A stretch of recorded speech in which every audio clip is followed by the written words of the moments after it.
तो क्लास 12 का जो पॉलिटिकल साइंस चैप्टर आपका है वो सबसे फर्स्ट चैप्टर आता है, उसका नाम है इंटरनेशनल रिलेशंस। आई होप आपने 11 का एग्ज़ाम दे चुके हैं, अच्छा ही सबका गया होगा। और कुछ बच्चे लोग सोच रहे हैं कि after result they will start classes for 12, but you have started now, so you are very different the other students. आप लोग उससे थोड़ा अलग हैं, क्योंकि समय पर नहीं, समय से पहले काम करना चाहिए। आप 1 महीना पहले स्टार्ट किए हैं तो नेचुरल आप लोग को पोजीशन उन लोग से बेटर होगा। जब वो फर्स्ट चैप्टर पढ़ेगा तब तक आप तीसरा चैप्टर में रहेंगे।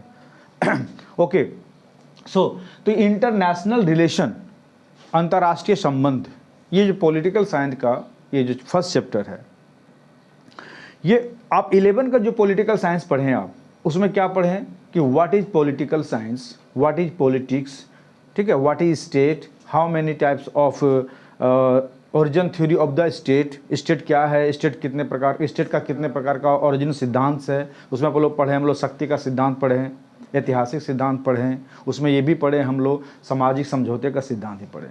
फिर सरकार का मुख्य तत्व क्या है, यानी what are the main elements of the states, तो पढ़े, जनसंख्या पढ़े, सरकार पढ़े, भूभाग पढ़े, फिर उसमें पढ़े सरकार का जो फॉर्म कितने प्रकार का, 2 प्रकार का, अध्यक्षात्मक पढ़े, संसदीय पढ़े, एकात्मक पढ़े, संघात्मक पढ़े, ये सब का 11 था।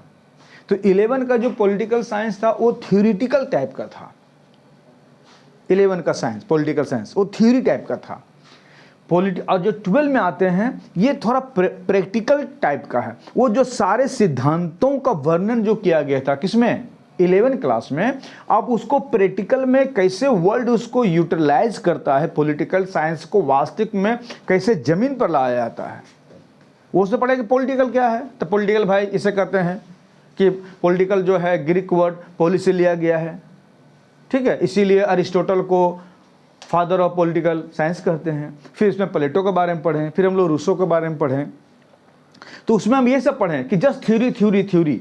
बट जब क्लास 12 में आते हैं तो थोड़ा सा पॉलिटिकल साइंस डिफर हो जाता है। ओके, तो पॉलिटिकल साइंस में डिफर हो जाता है। क्या डिफर पॉलिटिकल साइंस में हो जाता है कि इसमें आप प्रैक्टिकल चीज़ें पढ़ने लगती हैं, जिसमें पहला चीज़ आता है जो आपका है इंटरनेशनल रिलेशंस।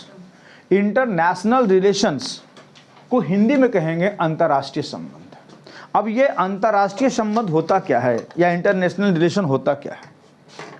इंटरनेशनल रिलेशन यानी कि इंटरनेशनल्स, नेशनल मीन्स राष्ट्र हुआ, नेशन, तो नेशनल कहाँ से बना है, नेशन से, आपका नेशंस, नेशन हो गया राष्ट्र, और इसमें खाली ए लगा दिया, हो गया नेशनल।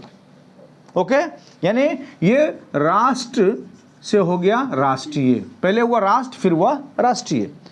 और जब इसमें इंटर लगा देते हैं तो inter plus national equal international, यानी एक राष्ट्र नहीं रहेगा, कई सारा राष्ट्र रहेगा। जैसे India is a nation, Pakistan is a nation, Germany is a nation, ये सब क्या है, नेशंस हैं।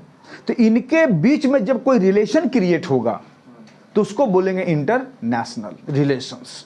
तो इंटरनेशनल हो गया। अब फिर relations, you know very well, संबंध क्या होता है, चाहे आप लोग जैसे घर में दोस्ती का संबंध हो, पारिवारिक संबंध हो, सामाजिक संबंध हो, जब देखेंगे आपका दोस्त किसी से दोस्ती आपकी होती है तो आपका इंडिविजुअल रिलेशन हुआ। लेकिन जब आपका फैमिली का दूसरे फैमिली से रिलेशन होता है तो बोलता है मेरा फैमिली रिलेशन से है। तो जब एक व्यक्ति का दूसरे व्यक्ति से रिलेशन होता है उसको बोलते हैं इंडिविजुअल पर्सनल रिलेशन।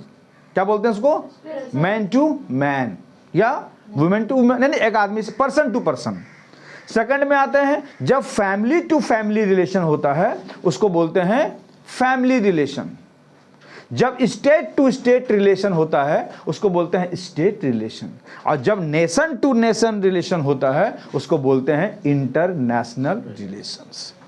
तो मॉडर्न टाइम में बिना अंतर्राष्ट्रीय संबंध का एक्सप्लेनेशन किए, बिना समझे आप पॉलिटिकल साइंस को इन प्रैक्टिकल आप नहीं समझ सकते हैं।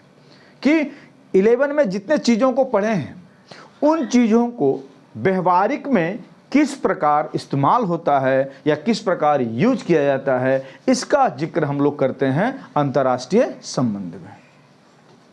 ठीक है।